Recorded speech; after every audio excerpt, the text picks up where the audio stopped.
A gente não pode se esquecer de que tem que se indignar e se preocupar com uma derrota, principalmente uma derrota como foi essa contra o Juventude.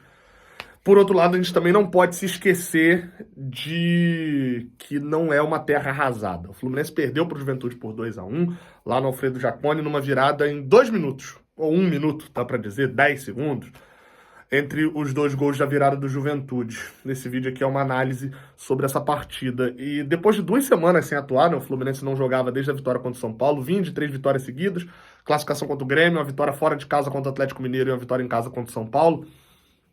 E excetuando a classificação contra o Grêmio, né, porque era um jogo diferente, que a gente já começava perdendo, o jogo contra a equipe do São Paulo e do Atlético Mineiro, o que a gente viu contra o Juventude foi um roteiro muito parecido.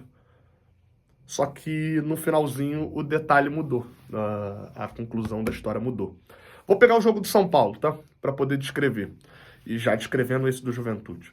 O Mano Menezes escalou o time que é o time consolidado como titular do Fluminense hoje. Você vai até agora contestar provavelmente o Martinelli nesse time. Mas o Nonato também ainda não colocou o suficiente para poder virar titular. Vai que o Vitor Hugo, né? Surpreende virando também. Mas hoje, você pode falar o seu aí, mas pro Mano Menezes, o time titular do Fluminense é Fábio, Samuel Xavier, Thiago Silva, Thiago Santos e Marcelo, Bernal, Martinelli, Ganso, Arias, Serna e Cauã Elias. Esse é o time dele. Talvez aí o Ignacio, mas também parece que está atrás do Thiago Santos, o Diogo Barbosa também parece estar atrás do Marcelo. Então não vejo muita possibilidade de ter algo diferente num time do Fluminense. Agora, quando a gente chega para um primeiro tempo, como eu falei, se você pegar o jogo contra o São Paulo e o jogo contra o Juventude, você vai ver um Fluminense que controla o jogo decidindo quem vai controlar o jogo. Isso é um mérito do Fluminense, é um acerto. O primeiro tempo não é um primeiro tempo ruim, nem contra o São Paulo, nem contra o Juventude. O que o Fluminense faz contra o Juventude? Ele percebe que o time, obviamente, está jogando fora de casa, vai tentar ter um ímpeto, vai tentar jogar muito na bola com o Nenê, só que o Juventude não conseguia criar por dentro, porque a defesa do Fluminense estava bem encaixada e porque o Carrilho me parece um centroavante muito fraco, o equatoriano. Tinha essa dificuldade. Pelas pontas, o Fluminense estava bem na marcação. O Serna voltava para na reposição muito boa. O John Arias dobrava também pelo lado direito. O Fluminense era um time que se fechava bem e não dava chance para o adversário. E aí, se você perceber, tem recortes muito claros. 10 minutos, 15 minutos que o Fluminense vai fazer uma pressão, vai chegar na frente, vai criar chances de gol. Opa, mas aí o Fluminense não fez o gol? Dá um passo para trás, 10 minutos com a bola, a equipe do Juventude vai ter uma pressão, só que não, a equipe do Juventude não conseguia criar chances. Os jogos do Fluminense, no geral, eles são jogos agitados, mas não animados. O jogo contra o São Paulo é igualzinho, inclusive nessa sequência. E por que eu tô citando tanto o jogo contra o São Paulo? Porque é o último jogo, uma partida que a gente considerou que atuou bem. E o primeiro tempo, dessa vez, passou dessa maneira. Você pega ali de chances do Fluminense no primeiro tempo, você vai ter um chute de fora da área do Facundo Bernal de perna esquerda, cruzado. Nossa, que era pra ter entrado essa bola. Você vai ter uma finalização do Serna, que era um bom contra-ataque do Fluminense. Vai ter uma outra tentativa. E o gol, que surge de um ótimo cruzamento do Bernal, do Serna, nas costas para o John Arias infiltrar e fazer. O Fluminense, normalmente, dentro desses períodos, ele consegue dar a bola, dar o controle do jogo para o adversário e não sofrer muito. E, por outro lado, quando ele tem a bola, ele consegue ser efetivo. E fez 1-0. Só que o que eu tô te narrando até agora parece um filme maravilhoso, que terminou com, parece a análise pocket do jogo contra o São Paulo, só que não foi. E aonde que vai morar as principais diferenças? Quando volta para o segundo tempo, se você pegar aí, de novo, recomendo, pega o jogo contra o São Paulo, pode ser os melhores momentos. Os 15 minutos iniciais do segundo tempo são horrorosos. O São Paulo pressiona, tem uma chance do William, que é um passe por dentro, acho que do Luciano, sei lá. O William do São Paulo domina dentro da área, que se ele tem perna direita, ele fazia o gol. Só que ele teve que cortar para a esquerda, o Thiago Silva travou. E o Juventude também, no segundo tempo, passou a ter mais oportunidades. Trocou, botou o Gilberto, começou a ganhar na bola aérea. E o Gilberto vem uma, corta para dentro, bate defesaça do Fábio, a bola tocou no travessão. Vem outro, cruzamento, bola para o Thiago Silva, o Gilberto se antecipa, toca de cabeça, defesaça do Fábio. O Juventude também criou essas chances. E o Mano Menezes fez quase as mesmas mexidas que ele fez contra o São Paulo. Vamos lá. O Fluminense mexeu hoje. Trocou o Serna, o Thiago Santos, o Ganso, o Bernal e o Marcelo. Foram esses que saíram. No jogo contra a equipe do São Paulo, deixa eu abrir aqui, Fluminense e São Paulo, saíram.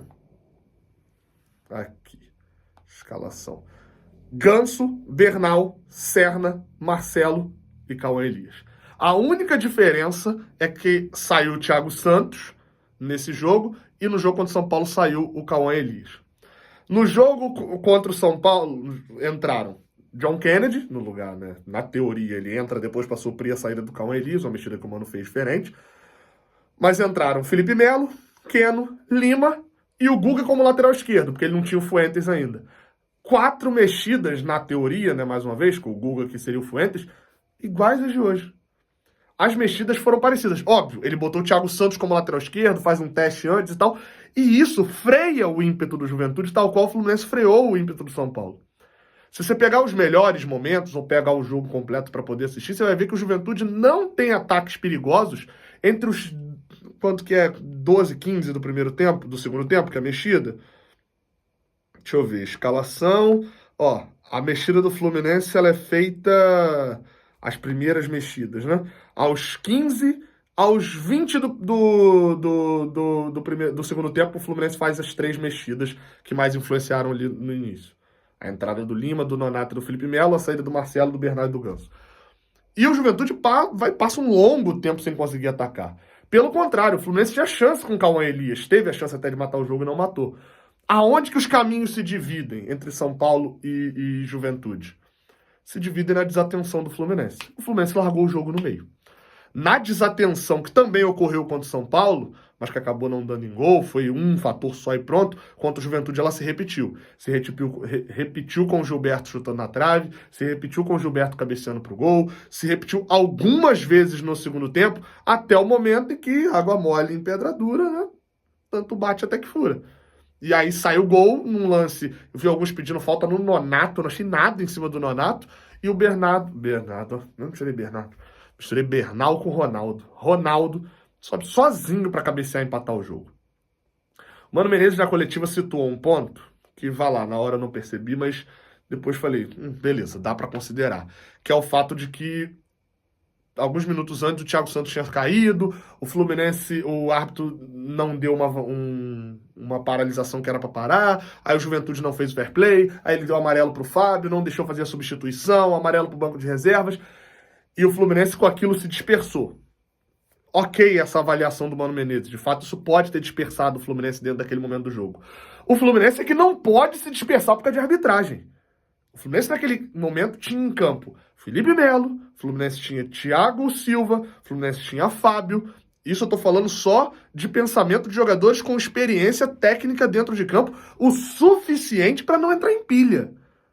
Pelo contrário, o Felipe Melo era o cara mais pilhado dentro de campo.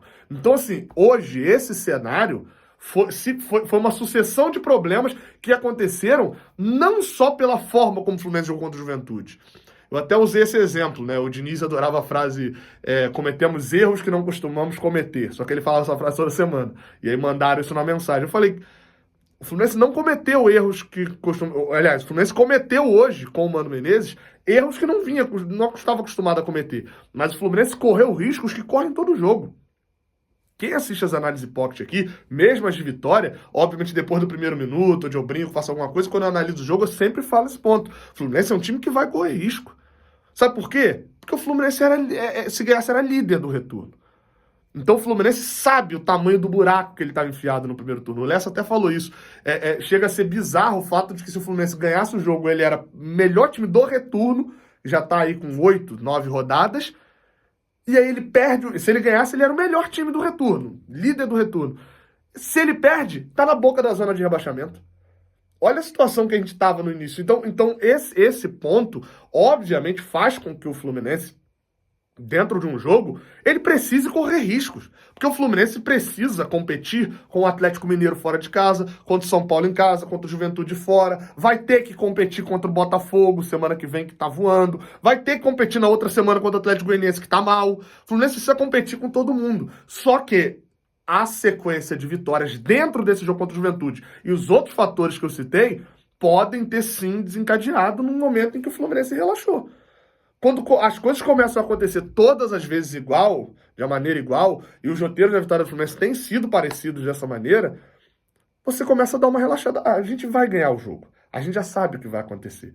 E aí, numa relaxada dessa, toma um empate. A virada vem, gente, é 10 segundos. Rolou a bola, toca pra trás, o Lima inverte. O Gabriel Fuentes, ao invés de dominar a bola, tenta dar um passe, o passe é completamente errado, a bola é lateral. Desatenção em cobrança de lateral. É lateral no meio de campo a equipe do Juventude. Eles batem rápido, vão falar do erro do Felipe Melo, vão falar do erro do Martinelli, vão falar da... Mas assim, não dá pra estar no mano a mano os dois lá atrás, gente. Não tô isentando, não. Tô concordando. Foi erro deles. Principalmente do Martinelli, que vira todo errado. Mas os dois estavam no mano lá atrás. Por quê? O Nonato tava olhando pro mundo da lua. Tava todo mundo Fuentes, não voltou pra recompor. Ele era lateral esquerda. O time, simplesmente depois que tomou o gol, largou. E aí toma gol de lateral. A virada do Juventude, ela serve como um alerta pro Fluminense. Serve como um alerta pra torcida, né? O Fluminense vai ter que correr risco. O jeito que foi o primeiro semestre do Fluminense faz com que a gente só tenha a chance de escapar do rebaixamento e de talvez ser campeão da Libertadores correndo risco. Jogando só o que era padrãozinho de jogar, a gente ia cair, vai cair, se fosse o caso ainda. Mas vai ter jogo que vai dar merda. O risco que você correu, vai uma hora, meu amigo. Você joga roleta russa, você roda 10 vezes. Uma hora vai cair na bala. Então, foi no jogo de hoje. O que precisa lidar? O Mano Menezes precisa lidar para consertar. O primeiro passo é constatar os problemas. Me parece na coletiva que ele constatou. Teve a influência do árbitro ali naquele momento da desatenção, mas não pode fazer uma falta como o Cauã Elias fez. Era um contra-ataque para o Fluminense, ele leva para o lado direito, é desarmado e faz uma falta boba, que gera o gol de empate. Não pode estar um cara sozinho para cabecear no meio da área. Não pode tomar um gol de desatenção de lateral. Isso está dito na coletiva dele. Então, pelo menos nessa parte, eu fico um pouco mais tranquilo de que ele tem noção do tamanho e do que foi de errado dentro desse jogo. No mais, as falas de retranqueiro, olha só, o Mano, como todos os técnicos, só querem jogar por uma bola, só o meu Diniz que faz... Aí, gente, isso aí a gente ignora, porque tem que analisar o jogo pelo que ele é de fato e não pelo que eu acho que seria um mundo, ou que eu vejo só dentro do mundo do futebol. O fato é que, nas vitórias, já tinha esse mesmo padrão, já corria os mesmos riscos. Hoje, a gente nem matou o jogo no segundo gol e nem conseguiu ter atenção até o final para continuar com uma defesa que não tinha tomado gols ainda com o Thiago Silva em campo. É isso, tá? Tamo junto, até a próxima. Derrota pro Juventude, quarta-feira estamos lá no Maracanã para Fluminense e Galo. Espero que um pouquinho mais feliz. Valeu.